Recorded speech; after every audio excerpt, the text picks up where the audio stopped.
over a week now since the Football League got to postpone everything. What's it been like for you as a manager to deal with this sort of situation?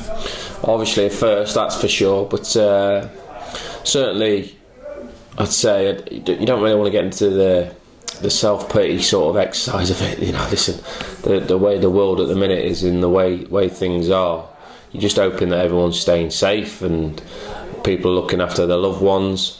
NHS, grateful for the workers there. So the football for me is obviously becoming a standstill at the minute, but it's something we have to accept.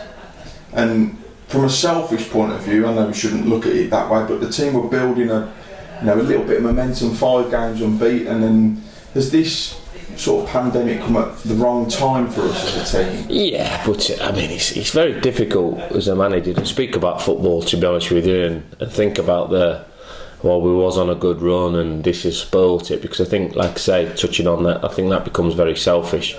I think football will restart eventually, and we'll be looking to obviously hit the ground running when we do. And it's a difficult time for everybody, and certainly football lives in a bit of a bubble world, doesn't it? But sport is as important for people, and it's no more frustrating than not being able to manage players, not being able to train and go about the daily business. But that's in any walk of life of what other people are doing in their jobs. And the chairman said last week it's one of these things where you can plan for promotion, you can plan for relegation, but you can't plan for something like this. How, as a manager, do you go about, organising things now? How do you look after the players? Is it a certain element of trust almost now? That's part of the leadership. The chairman's an experienced guy leading big businesses, and he's one of those. Totally agree. You can't plan for this sort of thing, and you don't know to the extent of how far it's going to go down the line. But you can certainly. We're certainly. I've got my staff in, obviously social distancing this morning, but we're having regular chats on the phone.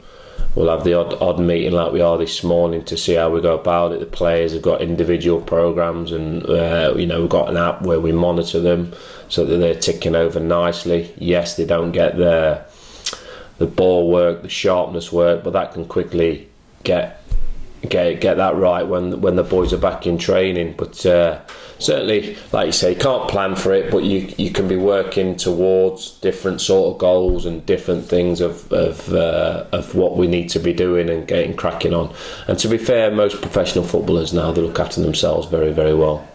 And in an interview, I think over the weekend, Sir Graydon, who's well known at the club, said it is an element of trust now for you to almost trust the players to go away and look after themselves, because this is almost like an off-season period now, isn't it? When they come back, do you have to treat it as a pre-season almost? Certainly trust with this group. I think I can trust the group as individuals. A lot of them are very good lads, model pros. Like I say, we set the environment now, so certainly the trust aspect is there for me on my players until they break that trust. But they're working away. Like I say, we're monitoring that. I think pre-season's probably a wrong word for coming back. It's a restart for me, and we haven't really finished, although the players are not in regular contact as a group together. They're all ticking over, which they should be, because the season's going to look to recommence. Don't know when that's going to be, but it is. So players will have that on the forefront of their mind, and they'll certainly know. And as well as we're getting prepared, they'll be getting prepared, ready for the restart. And you mentioned there, football will recommence at some point. We don't know when that is, but how do you see things playing out now? There's 10 games left, whether we play in front of the fans or whether we don't. How would you like the season to end? I think any manager will tell you, and any player tell you, you want to play in front of a crowd, but that might not be possible or plausible.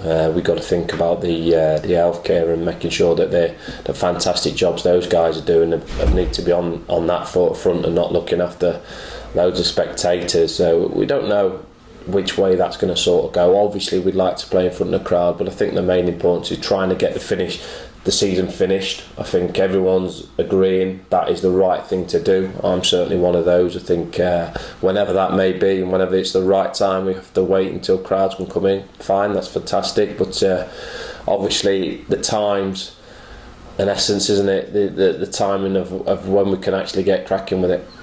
And I think from speaking to a few of the players myself, it's clear to see that they're missing the games. You're a passionate man. Are you missing it as well? Certainly am. But like I say, it's very selfish. There's a lot of people dying in the world. There's loads of people being ill.